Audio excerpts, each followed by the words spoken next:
So in this fight, O'Malley's gotta close the distance here. It's weird because in every fight that he has fought, his opponents usually have to get to him. But in this fight, he has to be the one to get to Merab. Ideally, if the fight is on the feet in the center, O'Malley should have the advantage, but Merab was bouncing outside of O'Malley's range in their last fight. Therefore, what you saw was a lot of shifting attacks from O'Malley. Shifting just means switching stances correctly while throwing. If you start as a southpaw and you throw a 2, you would then place your foot in front of the other after throwing. This is a real technique used in MMA, and O'Malley as a tall, rangy striker uses it to perfection. This is something that Merab had no answer for from O'Malley, especially when O'Malley did it from his orthodox stance. Shifting from his southpaw stance didn't make sense because of Merab's long guard defense to take away O'Malley's orthodox right hand. If you shift from your orthodox stance first, you'll have to finish with a southpaw too, and that's gonna rattle Merab. And in general, I think he needs to fight from his southpaw stance less because he also struggled to defend takedowns in that stance.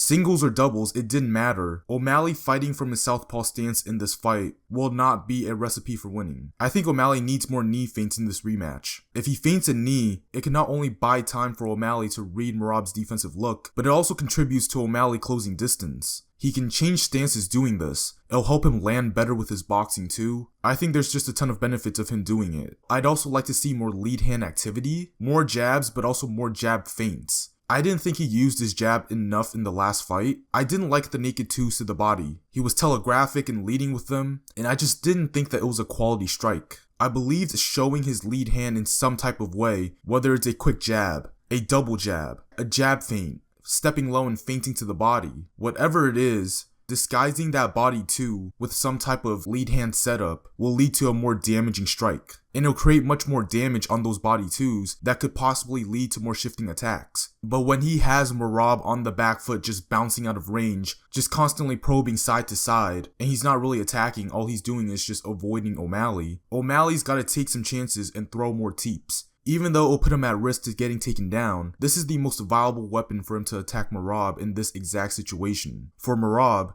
I think timing O'Malley's advances and standing his ground rather than stepping back, he could use those opportunities to invite more clinches that will help him be more versatile in his wrestling in this fight, just cause I think O'Malley's gonna be more prepared for his entries this time. Last time I thought Merab actually displayed a diverse wrestling game. His wrestling entries were great being first and second. And when Merab was being first, he was executing a lot of jab singles or overhand doubles, just some classic MMA wrestling type of entries that can be defended better, but if Merab can time O'Malley and tie him up, I think he has the size and the strength to throw him around based on what we saw in the last fight. And I think that's going to lead him to get to the more dominant positions that he had in the last fight, which was taking the back and getting to the front headlock. And getting to that front headlock is going to be huge for Merab because he has O'Malley's neck and he's putting all his weight on O'Malley. It's almost like messing around with one of your homeboys and he has you in a headlock and he's like controlling you from that position. That's what it feels like. And from there he was landing knees to the thigh, and this is where he really wore down O'Malley. But that's also to say that he should still use a lot of the entries that he used last time because they worked. He was drawing out O'Malley's high guard and he couldn't defend the double leg. O'Malley had more success defending the single leg than the double leg, so clearly Merab's approach last time works.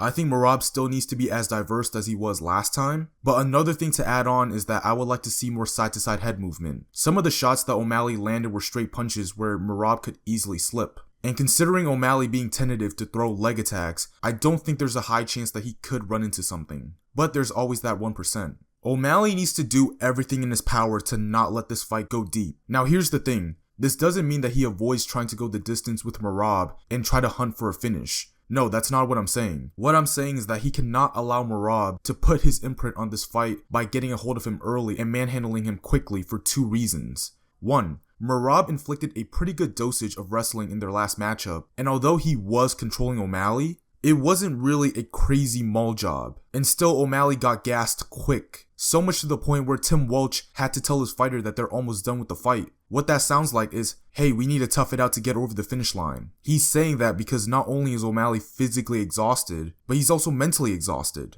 And that leads me to the next reason, which is the fact that in most striker versus wrestler slash grappler matchups, if the wrestler slash grappler gets a hold of you for a good amount of time, especially early, it's hard for the striker to come back and have the energy and explosiveness to win the fight. Look at Conor Khabib, look at Leon Bilal. If you wrestle for long periods, it'd be hard for you to lift your arms, let alone actually throwing sharp and quality strikes. So O'Malley's mindset should be, what can I do to prevent the worst from happening? Not how do I deal with the worst when it happens. And I say all of this to say that O'Malley needs to start fast. And what I mean by starting fast is that he needs to consistently eat up space and be the advancing party. He also needs to open up and try to land something significant as well. Do you guys remember that teep kick that O'Malley landed in round 5 that literally had Merab screaming? It was a picture perfect teep. Can you imagine if he landed something like that earlier in the fight? It would literally be a completely different fight. O'Malley landed that teep, but because he had no energy up until that point, he couldn't throw the kitchen sink. As for Merab, I think it's also similar to O'Malley, where it's also beneficial for him to start fast. Typically, whoever starts fast is the one who's usually in control in these type of matchups, but in order for Merab to do that, he's also got to avoid damage from O'Malley early. I thought Merab's defense and O'Malley's lack of output and creativity in his offense made it easier for Merab to not get hit in their last fight. But this could be a different fight. You can't expect for it to go the same way. And I actually thought O'Malley was able to solve Merab's defense in certain exchanges in their last fight. It's just he didn't capitalize enough. In addition, I think Merab mentally has the advantage over O'Malley because he knows he can break him mentally. He knows the longer the fight goes, the more of an advantage it'll be for him. I think his constant front foot pressure, it doesn't even have to be his output. If he's constantly pressuring on the front foot, even if it has no purpose, it'll still keep O'Malley at bay, and that's going to keep him working even though he's not throwing. And with the way that he fought last time, he used a lot of big explosive movements to attack, and that can mentally exhaust O'Malley because he's already hesitant to open up. If he's constantly getting blitzed, it's almost like he's getting sacked in football. So for my official prediction of this fight, I have Merab winning by UD. I'm concerned for O'Malley's wrestling defense and his mental preparation for this fight. His best chance of victory is by knockout in the first 3 rounds, and I just can't see that happening with the way that Merab fought him last time. Merab was literally floating in space and was never in range for O'Malley to throw. O'Malley is not a true knockout artist in the sense that he can touch you once and the fight's over. He's a precision striker who fits his strikes in small time windows based on his opponent's mistakes, and quite frankly,